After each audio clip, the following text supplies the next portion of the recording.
bahwa ijazah Insinyur Joko Widodo adalah asli dan sah. Hal tersebut juga diperkuat oleh hasil pemeriksaan dari Puslapor Polri dalam aspek analog dan digital. Telah menyebarkan tuduhan palsu dan melakukan edit serta manipulasi digital terhadap dokumen ijazah dengan metode analisis yang tidak ilmiah dan misalnya mencemarkan nama baik itu harus dibuktikan dulu bahwa apa yang disampaikan oleh para tersangka ini bohong, tidak benar. Misalnya ijazah itu betul-betul asli tapi dikatakan palsu. Nah, persoalannya sekarang, tadi saya katakan apakah ijazah itu asli atau sah atau palsu atau tidak sah. Itu dulu yang dimasalahkan. Mantan Kepala Badan Reserse Kriminal Polri, Komjen Pol Purnawirawan Susno Duaji, membuat gebrakan di tengah panasnya isu dugaan ijazah palsu Presiden Joko Widodo. Dengan otoritasnya sebagai mantan Jenderal Bintang 3, Susno secara tegas menyatakan bahwa Roy Suryo CS yang menuduh ijazah tersebut palsu tidak bisa serta-merta ditetapkan sebagai tersangka oleh pihak kepolisian. Menurut Susno, akar permasalahan ini berada di luar kewenangan polisi. Ia menjelaskan bahwa status hukum Roy Suryo CS bergantung pada pembuktian keaslian ijazah Jokowi, sebuah proses yang menurutnya belum pernah dilakukan di lembaga peradilan yang tepat. Nah, tapi kalau Polda Metro sudah membuktikan bahwa ijazah itu adalah asli dan ijazah itu adalah sah, maka ya terpaksa, ya bukan terpaksa, ya memang seharusnya jadi tersangka. Nah, persoalannya di mana Polda Metro membuktikan itu? Karena yang berwenang membuktikan bahwa produk dari pejabat tata usaha negara itu sah atau asli, kemudian tidak sah atau palsu adalah peradilan tata usaha negara. Indonesia sudah punya peradilan banyak sekali loh. Ada Mahkamah Konstitusi untuk membuktikan pelanggaran suatu undang-undang terhadap konstitusi. Kita punya peradilan agama untuk membuktikan. Kita punya peradilan militer. Kita punya Mahkamah Pelayaran. Kita punya peradilan umum. Kita punya peradilan tun gitu ya. Udah buktikan saja di tun supaya tidak terjadi kegaduhan atau debatable gitu. Kalau kali gini kan debatable. Roy Suryo CS tidak bisa dijadikan tersangka karena ijazah itu belum pernah dibuktikan asli apa tidak, sah apa tidak Pak Jokowi punya ijazah itu. Ucap tegas mantan Kepala Badan Reserse Kriminal Polri Komjen Pol Purnawirawan Susno Duaji. Pertama, saya kan hanya mendengar sama saja ya dengan publik yang lain. Lewat media sosial atau lewat media konvensional, Polda Metro mengumumkan kan ada 3 klaster kalau nggak salah, tetapi tidak diberitahu misalnya alasannya menjadi tersangka sudah ada alat bukti berupa apa ya. Hanya dijelaskan bahwa sudah sekian ratus saksi yang diperiksa, kemudian sekian banyak ahli. Mestinya itu bukanlah menjadi menjadi patokan, yaitu menentukan bahwa suatu perkara itu cukup bukti atau tidak. Karena kewenangan untuk menentukan suatu tindak pidana cukup bukti atau tidak untuk ditingkatkan menjadi dari penyelidikan menjadi penyidikan, apalagi untuk menentukan beberapa orang atau seorang menjadi tersangka, itu full kewenangan daripada penyidik Polri. Bukan ditentukan oleh banyaknya ahli yang diperiksa, bukan ditentukan oleh banyaknya saksi yang diperiksa. Nah, kemudian kita tidak mendengar juga pengumuman dari Polda Metro Jaya apakah objek yang dipersoalkan, yaitu ijazahnya Pak Jokowi, itu sah atau tidak, atau asli atau tidak. Itu tidak kita dengar gitu. Karena kalau saya berpandangan ya bahwa karena objek daripada perkara ini adalah ijazah gitu. Untuk dapat menentukan apakah mereka yang tergolong dalam sekian klaster menjadi tersangka itu terbukti melakukan pelanggaran Undang-Undang ITE atau terbukti mencemarkan nama baik seseorang, itu harus dibuktikan dulu objek yang dipersoalkan. Yang dipersoalkan adalah ijazah. Itu mengatakan bahwa ijazah Pak Jokowi palsu gitu atau tidak sah. Nah, itu harus dibuktikan palsu apa tidak sah. Ya syukur-syukur kalau Polda Metro Jaya sudah membuktikan bahwa ijazah itu asli. Nah, persoalannya adalah apakah untuk menentukan ijazah itu palsu atau asli adalah kewenangan dari Polda Metro Jaya. Karena apa? Karena ada dua pihak yang berbeda pendapat, yaitu Pak Jokowi bersama UGM mengatakan itu asli. Sedangkan yang para tersangka itu mengatakan tidak asli, itu palsu. Nah, ini siapa yang berwenang memutus? Kalau saya berpendapat bahwa karena itu produk dari pejabat administrasi negara atau produk dari pejabat tata usaha negara, maka itu yang berwenang memutus adalah peradilan tun. Jadi bawa ke Mahkamah Peradilan Tun yang akan menentukan apakah produk dari pejabat tun berupa ijazah yang dipegang Pak Jokowi itu asli atau tidak. Kalau itu tidak asli, maka Pak Roy Suryo CS tidak bisa dijadikan tersangka. Yang dijadikan tersangka adalah orang yang memegang ijazah yang tidak asli itu. Tapi kalau itu asli, kata pengadilan, maka benar mereka dijadikan tersangka. Karena apa? Wong ijazahnya asli dikatakan palsu gitu. Jadi mencemarkan nama baik, bisa juga dikategorikan juga melanggar Undang-Undang ITE. Jadi begitu persoalannya. Makasih. Yang harus dipahami yaitu sesuai dengan peraturan perundang-undangan kita mempersyaratkan bahwa untuk menaikkan sesuatu perkara menjadi penyidikan kecuali tertangkap tangan harus minimal ada dua alat bukti. Dua alat bukti itu harus saling berhubungan, bukan jumlahnya ya. Misalnya ditentukan jumlah ahli sekian puluh atau sekian ratus, jumlah saksi sekian ratus, itu tidak menjadi patokan, tetapi harus saling bersesuaian. Saling bersesuaian. Setelah saling bersesuaian, maka objek yang dipermasalahkan itu harus dibuktikan dulu. Yang dipermasalahkan adalah ijazah itu menurut Pak Roy Suryo, Pak Rismon, Ibu Dr. Tepa, dan lain-lain itu palsu atau tidak sah. Tapi menurut Pak Jokowi itu asli atau sah. Nah, mana yang benar, maka itu harus diuji dan berdasarkan undang-undang. Kalau di kita peradilannya adalah peradilan tata usaha negara, karena ijazah itu adalah produk daripada pejabat tata usaha negara. Silakan diuji. Nah, ujinya melewati peradilan tun. Nah, kalau sudah tercukupi bahwa betul ijazah itu palsu atau betul ijazah itu asli, maka kesimpulannya kalau palsu, maka Pak Roy Suryo CS tidak bisa jadi tersangka.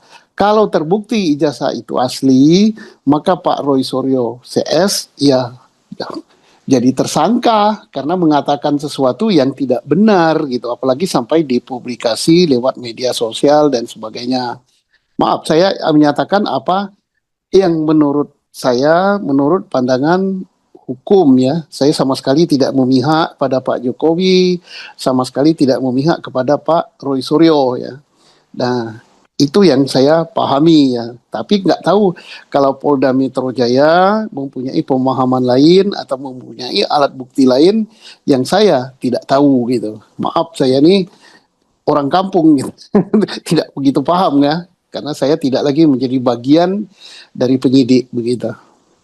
Nah, masih berkaitan dengan seperti yang Pak Susno ini sudah jelaskan, update terbarunya ini dari Kapolda Metro Jaya, Pak Irjen Pol Asep Edi ini mengatakan penyidik menyimpulkan bahwa para tersangka telah menyebarkan tuduhan palsu, Pak, dan melakukan edit serta manipulasi digital terhadap dokumen ijazah Jokowi dengan metode analisis yang tidak ilmiah dan meresahkan publik.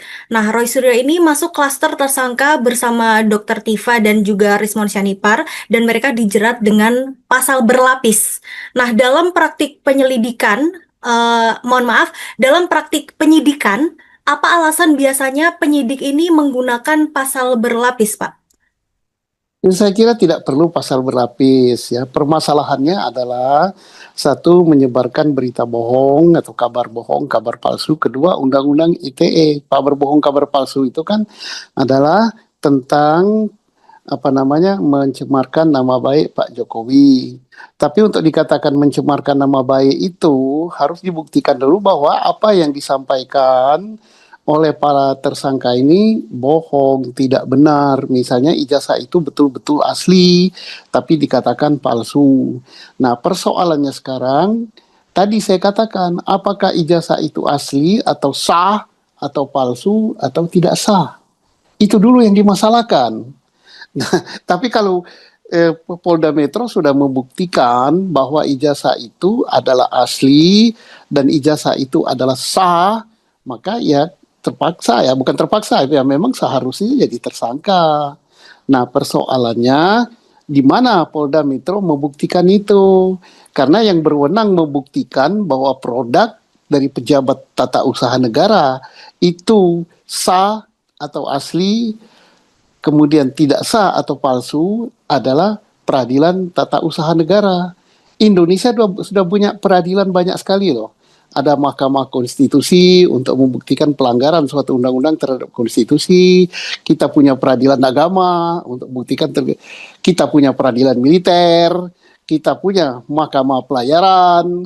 Kita punya peradilan umum. Kita punya peradilan tun gitu ya. Udah buktikan saja di tun supaya tidak terjadi kegaduhan atau debatable gitu. Kalau kayak gini kan debatable. Katanya Pak Roy Suryo itu palsu. Katanya Pak Jokowi dengan segala pendukungnya dan termasuk UGM menyatakan itu asli. Nah, jadi kita tidak bisa berpegang kepada UGM bahwa UGM mengatakan itu asli. Kenapa tidak bisa berpegang pada itu? Karena UGM yang dipersoalkan oleh Pak Roy Suryo CS gitu. Nah, tidak bisa UGM menghakimi dirinya sendiri mengatakan itu asli, dan tidak bisa juga aparat penyidik mengatakan itu yang itu salah, yang ini yang benar. Oke, tentang pasal berlapis, ngapa saya katakan tidak perlu berlapis?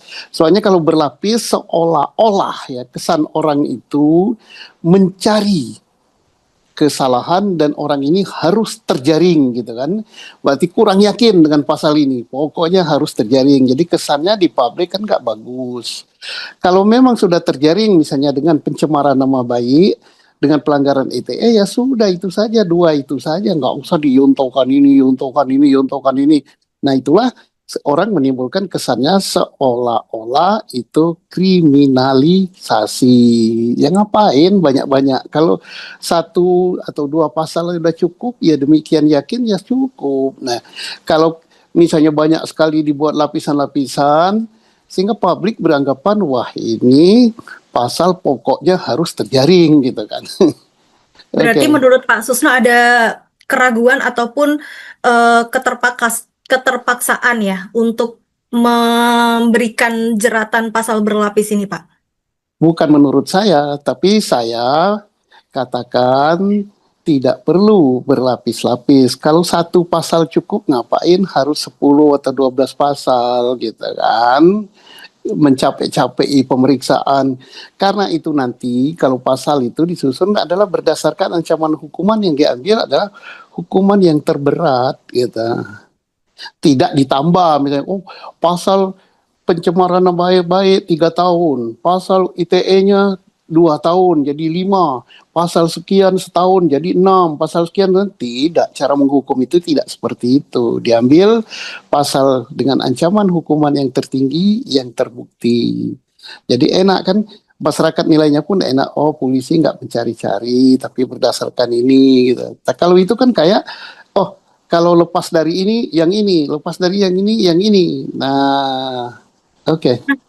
Kalau konsekuensinya sendiri bagaimana, Pak? Seperti misalkan konsekuensi hukum bagi tersangka ini karena dijerat pasal berlapis, dan juga apakah bisa memperberat posisi mereka di persidangan nanti? Tidak gitu kan, karena hakim kan mengambil kan pembuktiannya mulai pasal yang paling tinggi ancaman hukumannya. Kalau yang terbukti yang tinggi ya sudah terbukti ya yang lain sudah gitu. Satu. Yang kedua, perjalanan ini masih panjang gitu kan, karena nanti apa yang disidik oleh Polri gitu kan belum tentu diterima oleh jaksa. Satu. Nah, jaksa belum tentu menerima, belum tentu sependapat gitu. Tetapi kalau jaksa sependapat berarti jaksa dan Polri sudah satu arah gitu kan. Yang kedua, masih ada upaya hukum para tersangka yang ditetapkan itu untuk melakukan upaya pra peradilan. Karena sekarang kan penentuan tersangka itu bisa diperadilankan ya. Contohnya misalnya waktu yang kasus Cirebon itu ya Peggy atau siapa itu kan Ya. penentuan tersangkanya itu diperadilankan gitu kan.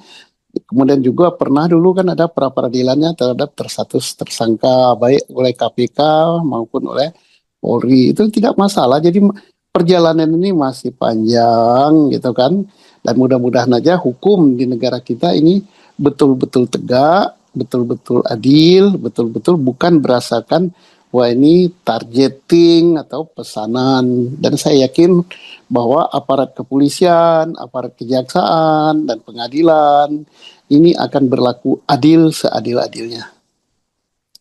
Kalau melihat dalam konteks kasus Roy Suryo ini, Pak, apakah pra peradilan ini bisa menjadi langkah yang tepat ya untuk menguji sah atau tidaknya penetapan tersangka terhadap Roy Suryo CS ini, Pak?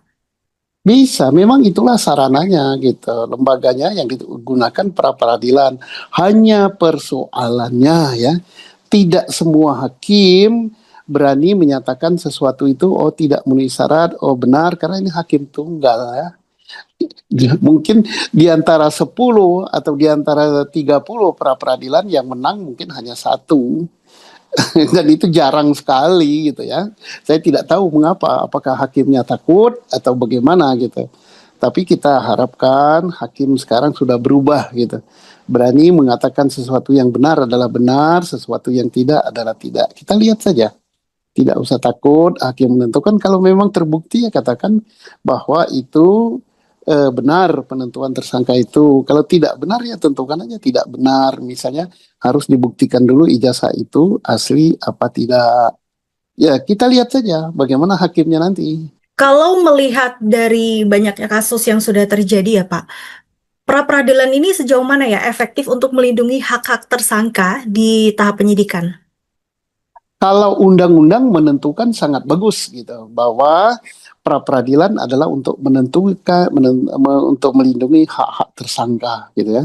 Itu gitu filosofi daripada pra peradilan itu. Namun pada pelaksanaannya gitu kan tidak semua berjalan sesuai dengan apa yang dirumuskan di dalam hukum acara kita. Karena saya katakan tadi, belum tentu 50 perkara pra peradilan menang satu gitu. Ya inilah membutuhkan gitu sikap mental dan integritas dari para hakim kita.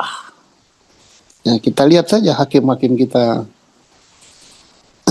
Kalau dari sisi kepolisian, banyak yang menilai kasus ini sensitif ya, Pak, karena menyangkut nama mantan presiden kita, Pak Jokowi. Apakah polisi ini punya ruang independen dalam menangani kasus seperti ini, Pak? Undang-undang memberikan ruang yang sangat independen. Bukan hanya kepada Polri saja ya, kepada Polri, kepada kejaksaan, kepada hakim, dan kepada KPK. Walaupun misal ya, bahwa misalnya Pak Jokowi masih menjabat sekalipun, dia adalah warga negara dalam hukum, ya sama kedudukannya. Bukan, ini presiden, ini mantan presiden. Persoalannya adalah manusianya. Manusia penyidiknya, penyidik Polri, manusia penyidik KPK, manusia penuntut yaitu jaksa, dan manusia hakim yang mengadili baik tingkat pertama, tingkat banding, tingkat kasasi maupun tingkat peninjauan kembali. Karena banyak yang dikecewakan gitu rakyat. Oke. Kalau Polda Metro Jaya sendiri ini bagaimana ya Pak? Kira-kira memastikan kasus ini benar-benar diusut tuntas hingga tahap pengadilan, dan apakah ada jaminan kasus ini tidak hanya berhenti di tahap penyidikan saja? Tidak bisa ya, karena Polri hanya sampai pada tahap penyidikan. Penuntutan itu sudah ruang lingkup kewenangan daripada jaksa penuntut umum gitu. Sedangkan memutus apakah perkara itu benar atau salah, terbukti atau tidak itu wewenang daripada hakim sesuai dengan tingkatannya. Jadi kalau Polri tidak bisa menjamin, dia hanya bisa sampai pada tahap penyidikan. Ya. Penyidik ini kan juga sudah menyatakan kalau menyita sekitar 723 item barang bukti, termasuk dokumen asli dari Universitas Gadjah Mada yang menegaskan bahwa ijazah dari Jokowi ini ijazah asli dan sah, kemudian hasil pemeriksaan dari Puslap 4 Polri dalam aspek analog dan digital, kemudian juga pemeriksaan terhadap 130 saksi dan 22 ahli ya Pak. Menurut Anda apakah ini cukup membuat Roy Suryo CS tidak lagi berkutik atas penetapan tersangka dari kepolisian? Saya katakan tadi bukan berdasarkan jumlah kuantitas ya, tetapi harus berdasarkan kualitas. Nah, kualitas itu siapa yang menentukan bahwa itu asli apa tidak? Yaitu peradilan yang berwenang untuk mengadili produk-produk tertulis dari pejabat tata usaha negara. Nah, silakan bawa ke situ. Kita kan sudah punya lembaga peradilan itu, namanya TUN. Nah, Polri misalnya menentukan, oh ini asli menurut UGM, oh ini asli menurut Pak Jokowi. Ini tidak asli menurut Pak Roy Suryo, menurut Bu Tipa, menurut Pak Rismon CS gitu kan. Nah kalau ada dua pendapat yang tidak asli ini, Polri mengumpulkan barang bukti misalnya, atau alat bukti udah sampai sekian ratus jumlahnya. Tidak cukup itu untuk membuktikan bahwa ijazah itu asli apa tidak. Nah sebaiknya alat bukti yang sedemikian banyak itu dipakai oleh Pak Jokowi ya ke Pengadilan Tata Usaha Negara. Kemudian Pak Rismon CS lah menggugat ke Peradilan TUN mengatakan bahwa itu tidak asli. Pak Jokowi mengatakan asli. Silakan Pak Jokowi membawa saksi-saksi ahli dari UGM, dari pakar-pakar lain, dan alat-alat bukti lain itu bawa ke Peradilan TUN. Nanti Peradilan TUN yang menilai bahwa ijazah itu benar dikeluarkan oleh UGM, benar sah Pak Jokowi untuk mendapatkan ijazah itu. Maka sudah terbukti itu asli dan sah, atau justru sebaliknya. Nah sehingga bisalah dengan berlapang dada Pak Roy Suryo, Pak Rismon, Dr. Tifa, siapa lagi yang klaster-klaster tadi harus berlapang dada bahwa dia sudah diputus oleh pengadilan ijazah itu asli. Kok sampean menyatakan tidak asli, berarti sampean mencemarkan nama baik. Kemudian mencemarkan nama baik itu digunakan melewati media elektronik, maka terkena pelanggaran Undang-Undang ITE. Kan gitu, sebenarnya simpel masalah ini. Kalau Pak Susno ini kan sebagai mantan Kabar Reskrim ya, apa yang Bapak bisa sampaikan kepada penyidik yang menangani kasus ini agar tetap profesional, Pak? Ya, mereka lebih profesional dari saya. Saya ini kan produk-produk zaman kuno ya. Saya kan selalu bersuara di media sosial. Nanti kalau saya sampaikan, nanti saya dikira saya mencampuri, saya memihak pada suatu pihak tertentu. Enggak. Wallahi ya, demi Allah saya tidak memihak kepada Pak yang mengatakan itu palsu, saya tidak memihak kepada yang mengatakan itu asli, tapi saya mengatakan apa yang menurut hukum yang saya ketahui. Nah, itulah yang jadi pedoman kita gitu. Kemudian saya tidak boleh menggurui, guys. Kalau saya menggurui, saya sok pinter gitu, keminter gitu. Tapi belum tentu. Apalagi saya sekarang ini tidak berkecimpung di penyidik. Saya ini kan udah jadi petani, tinggalnya di dusun gitu kan. Ilmu saya cetak kecil gitu. Dibandingkan sama mereka yang sekarang pinter-pinter, ada yang profesor, ada yang apa-apa. Saya ini apalah gitu. Tapi kan secara jam terbang, Bapak ini kan juga pernah menjadi seorang Kabar Reskrim begitu kan, Pak. Jika Bapak ini masih di posisi aktif, kira-kira langkah apa yang Bapak akan ambil agar perkara seperti ini tidak menimbulkan kesan politis? Ya, saya akan membawa masalah ini kepada putusan pengadilan. Ya, pertama saya ingin tentukan asli apa tidak, sah apa tidak, palsu apa tidak. Kemudian ijazah yang dipersoalkan itu. Saya akan sarankan kepada mereka yang berselisih pendapat untuk menggugat di lembaga peradilan yang tepat, yaitu Peradilan Tata Usaha Negara.